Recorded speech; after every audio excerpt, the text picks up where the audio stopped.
We are talking about if Blake Lively's team is manipulating Wikipedia.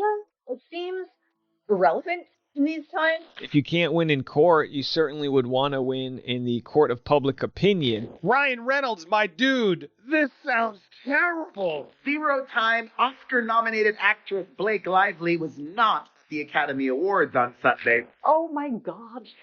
This is so crazy, you guys. I would just like to state for the record, CIA former operative who is now her crisis PR expert. She's not threatened me yet. Is Blake Lively lying? Well, yet again. Ryan Reynolds and Blake Lively are caught in a PR disaster as their legal battle with Justin Baldoni spirals out of control. What began as a lawsuit has now escalated into an all-out media war, filled with allegations of manipulation, hypocrisy, and industry cover-ups.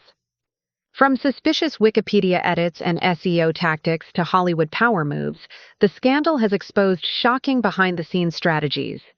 Meanwhile, resurfaced footage of Reynolds has only intensified the backlash, threatening their carefully crafted public image. As insiders continue to reveal secrets and public opinion takes a turn, the big question remains. Can Reynolds and Lively weather the storm, or is their empire on the verge of collapse?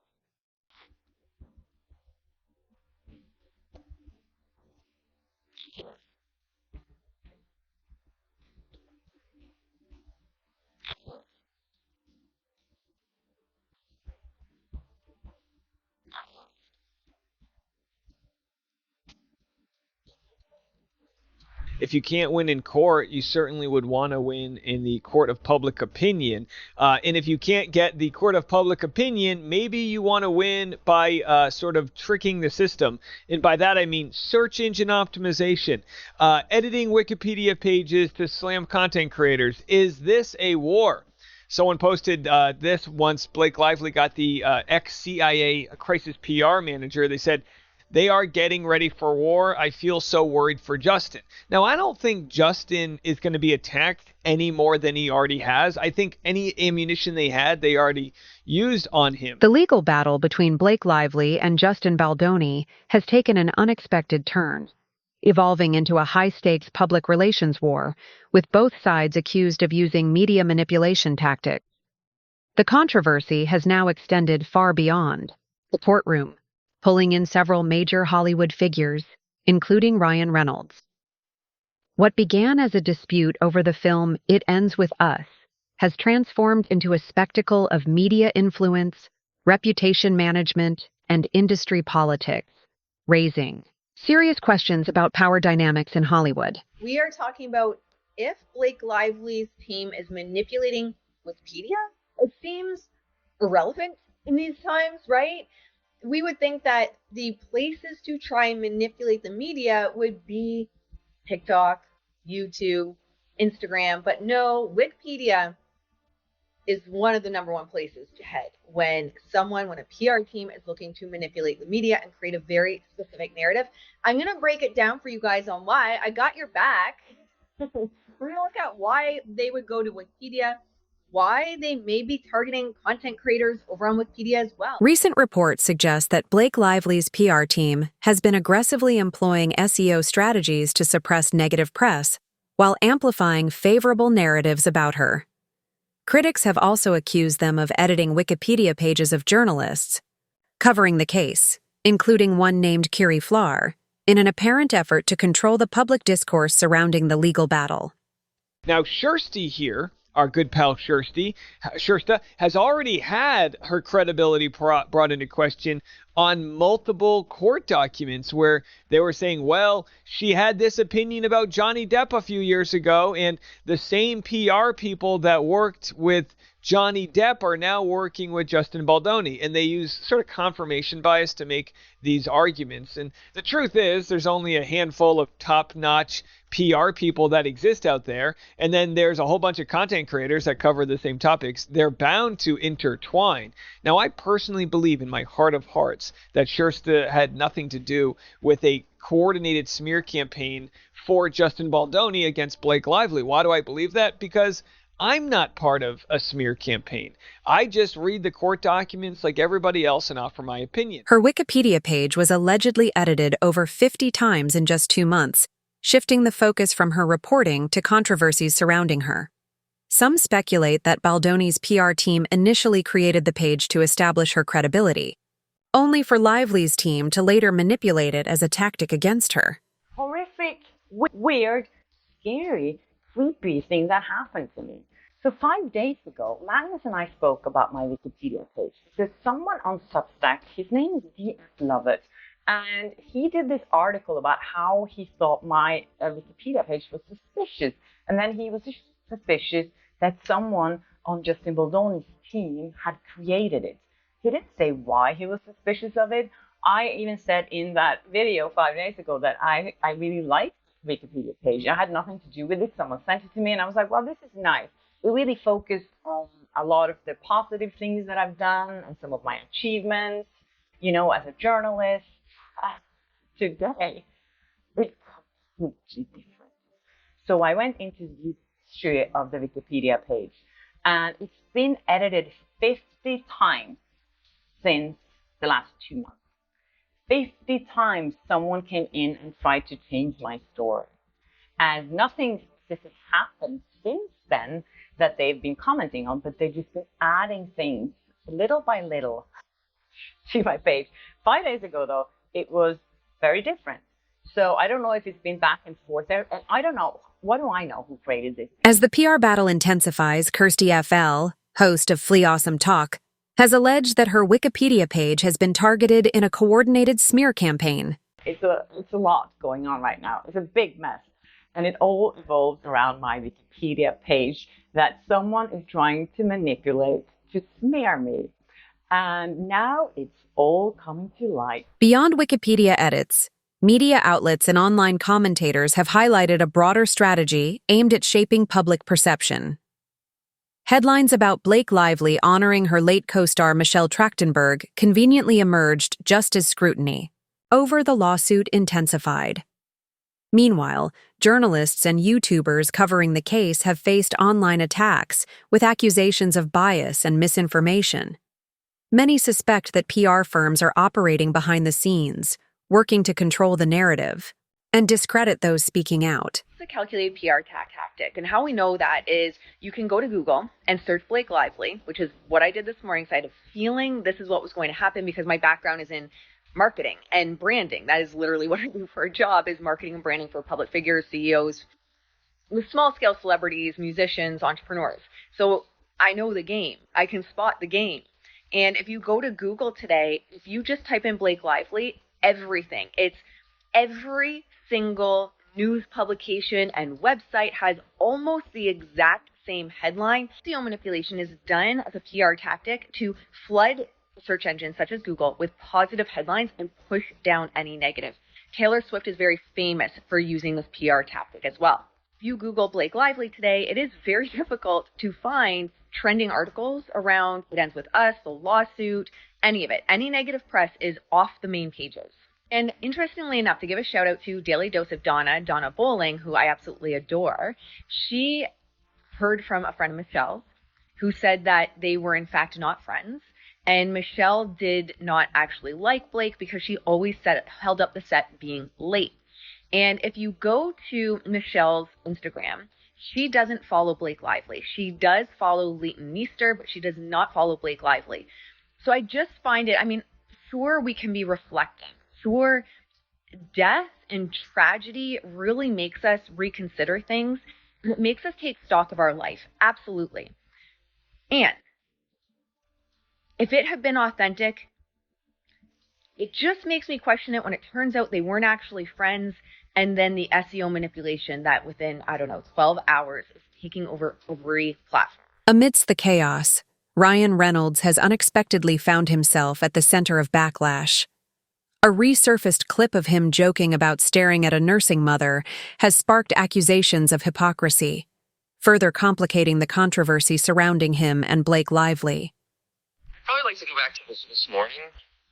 In the hotel lobby, a nursing mother caught me staring. And I didn't know what the appropriate facial expression was for that. So she kept on staring. staring, and I'm locking down like it's not work. That video is a response to a question a fan had asked Ryan Reynolds, asking, if you had a time machine, which historical events would you like to go back in time to witness? Members of the jury, I want to bring your attention to page 25 of 168 of the timeline of relevant events. Now, she has this, I want to reiterate and pop it up here. Yes, as we go through the timeline, as we all remember, Blake Lively mad at James Heath for looking at her and not staring at her in the eyes, directly at her while she was blank, getting ready to feed her baby. All this is the complaint that was made, which she later says, I don't think you were trying to cop a look, but whatever. This whole complaint about he was there uncomfortably while she was pumping. Insane. It's insane. But now Ryan Reynolds can go do this as the time event. He wants to go back and revisit when he stared at a stranger doing the same thing. Critics have pointed out a glaring contradiction. While Blake Lively took legal action against James Heath for allegedly making her uncomfortable while pumping milk, Ryan Reynolds himself has openly joked about a similar situation. This inconsistency has fueled online debates, with many questioning whether Lively's claims genuinely hold weight, or if her team is strategically leveraging selective outrage to their advantage. In the room are Lively's nanny, makeup artist, and assistant, while Lively is having body makeup removed. She was not topless, as she claimed in her complaint. She was either nursing or pumping while fully clothed. Lively asked Heath to face the wall while they determined time to meet with the producers, who were standing just outside the door. Weeks later, on June 1st, 2023, Lively accuses Heath of making eye contact with her while she had asked him to face the wall.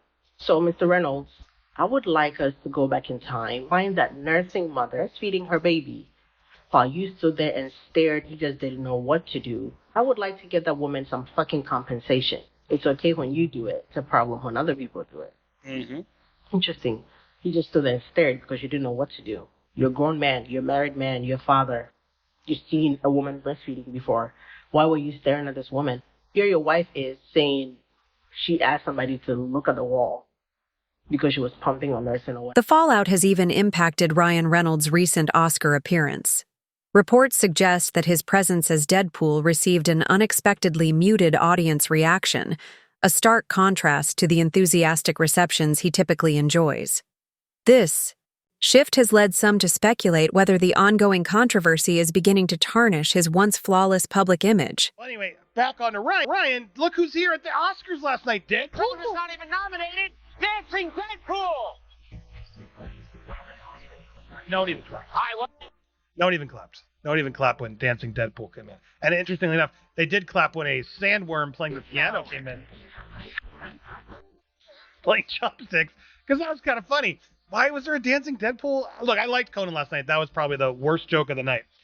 Speaking of the Oscars, Deadpool didn't really show up, but Brandon Sklenar did show up. I'm learning how to do it. I'm going to call him Blandon because I watched this whole thing and he's just, dude. Meanwhile, Brandon Sklenar, Lively's It Ends With Us co-star, has faced criticism for avoiding questions about whether he supports her in the lawsuit.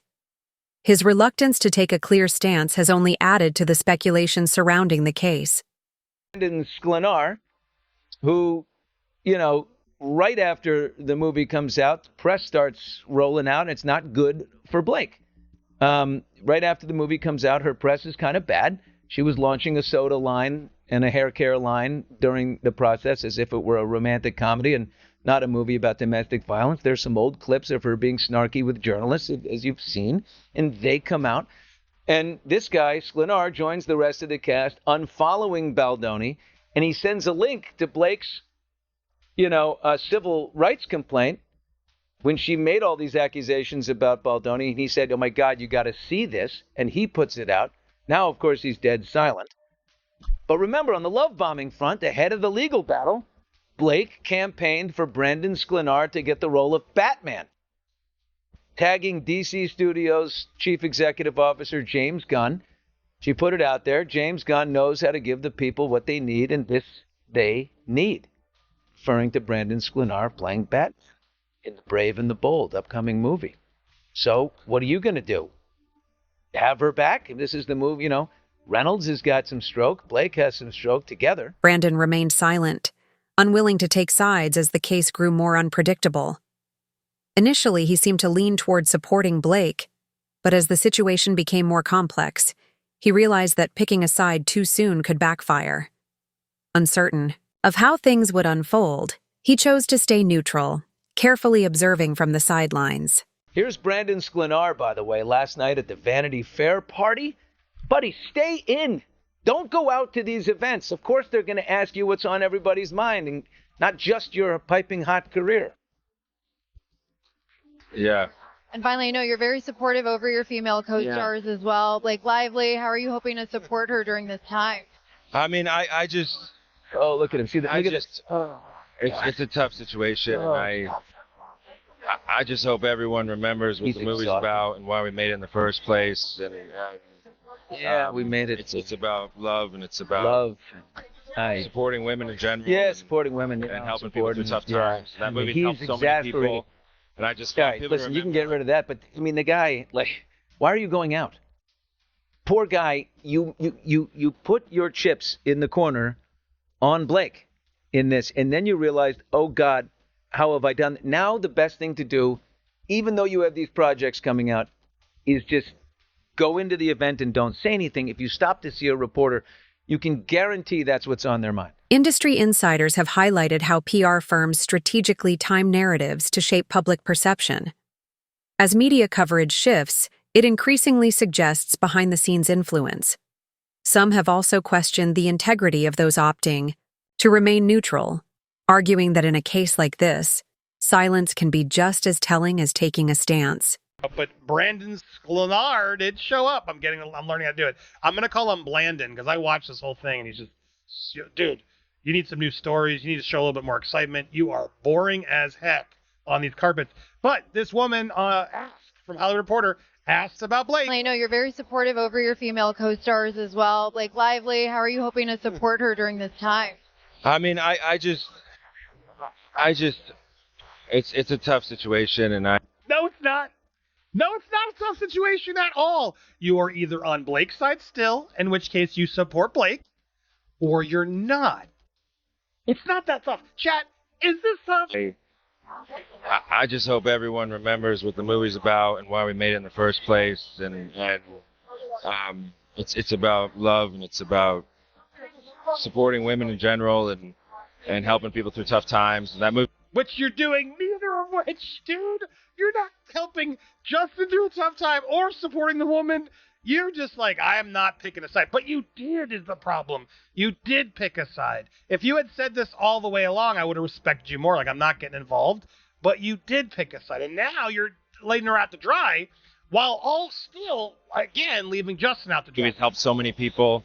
And I just want people to remember, like, what it's about and why we made it, and to kind of keep it on that kind of, like, core ethos. You know what I mean?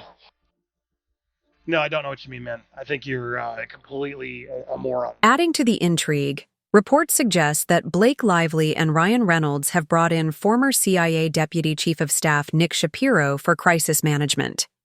This decision indicates that the couple is well aware of the potential damage this controversy could have on their brand. Some speculate that their Instagram comments are being filtered to suppress negative feedback, further fueling suspicions about behind-the-scenes reputation control. All right, so Blake and Ryan now bring in, on their crisis PR front, an ex-CIA deputy chief of staff, a former guy that was, back in the Obama administration, Nick Shapiro. Question is he running an Instagram sort of cleansing operation here? There's so many negative comments that have disappeared on Ryan Reynolds' Instagram. There's the first thing you see on his Instagram is a pinned photo that has 16,000 comments on it, and there are 15,500 of them are negative. You can't take that down. It's too obvious. But now there's all kinds of other ones that are down, and there are new posts of neutral and sort of positive commentary. Further complicating matters, Blake Lively has been accused of love-bombing colleagues like Isabel Furman and Brandon Sklenar before pulling them into her dispute with Justin Baldoni. Meanwhile, Hollywood power players, including WME CEO Ari Emanuel, have openly supported Lively and Ryan Reynolds, sparking speculation that he may have played a role in Baldoni's firing. This has only heightened industry tensions, with many actors and colleagues reportedly choosing to distance themselves from the conflict altogether. I mean, people don't seem to like them at all. And I mean, as you were talking about Brandon Spinarm, even him, like, he can't say anything. And I, on my podcast this morning, was like maybe we give the guy, a sliver of, grace here. Like, he picked the wrong side initially, but, people very much don't want anything to do with anybody that has defended Blake and Ryan. I think what it is people see how serious this, type of harassment is and how prevalent it is in Hollywood, and to have somebody clearly make a mockery of it the way that it appears to me. I mean, we're even seeing Hollywood turn on them.